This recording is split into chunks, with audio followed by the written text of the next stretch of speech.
rolling out of bed, and I still got you in my head from all those pretty words you said. It's like I'm wasted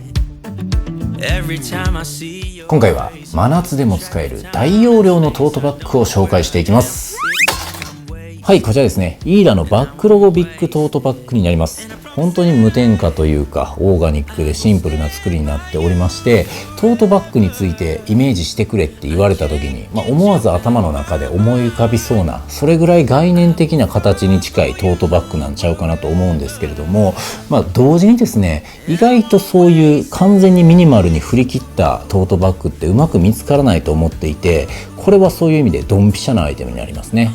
出会うきっかけとなったのは確かマクガフィンの YouTube で五本木にある TF というお店が紹介されてたんですけれども、それが本当にとてもお店のセレクト含めて素敵だなと思って一回オンラインとか調べていたら偶然出会ったという感じですね。でそれでこれめちゃくちゃいいかもと思っていろいろと調べてたらタツボッチさんとかも紹介されてて、これめちゃくちゃええなと思って結局購入に至りました。改めてイーラというブランドについて簡単に紹介しますと、イーラは 2018AW シーズンよりスタートした日本のブランドになります。共に時を行くをコンセプトに、使う人の生活の中で目立たないけれど気持ちが高揚するもの、使うほどに愛着が湧いてくるもの、使い勝手の良いものを提案するブランドになっております。レーザーアイテムも多いんですけれども、自分がいいなと思ったのはこちらのバッグになりまして、まず容量がかなりあるんですね。はい、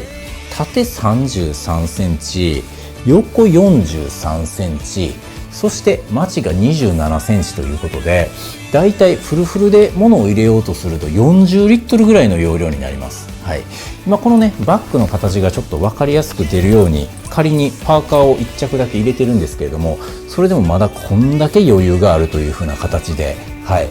とはいえですね、そのサイズの大きいバッグは嫌だっていう方も多いと思うんですよね。はい、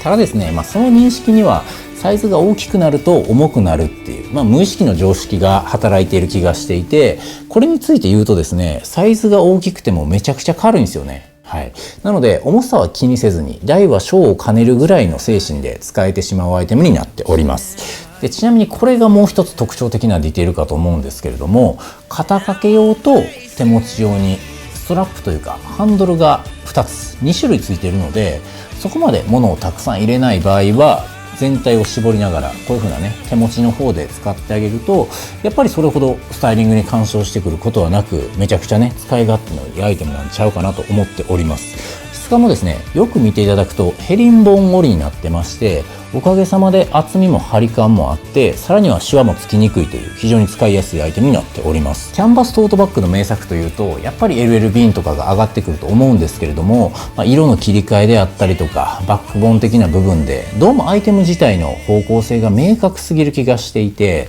その点このイーラのアイテムはですね、のらりくらりとどうとでも転べそうな無所属な空気感が非常にいいなと思っております。同じ理由でですね、テンビのマーケットトートとかも単色のモデルとかはかなり素敵で使いやすいなと思うんですけれども、いかんせんこのイーラのアイテムって値段が1万円とかなんでめちゃくちゃ安いんですよね。自分も夏場に不快感なく使えるバッグは一つぐらいないとなと思ってたんですけれども、逆に言うとそんな夏場に使うバッグにそれほど予算割きたくないじゃないですか。傷みやすい気もするし、なのでかなり茶に腰でやってきていて、ただこれであればあまり費用をかけずに一つのアンサーになるなと思って、それ分かってからもう即買いいたしましたね。はい、自分の場合は割と夏場の使用がメインなんですけれども、素材感的に他のシーズンでも問題なく使えるアイテムになりますし、それを考えると非常にねコストパフォーマンスも高いアイテムなんじゃないかなと思っております。はい、ぜひご検討いただければと思います。はい、そんなところでイーラのバックロゴビッグトートバッグの紹介でございました。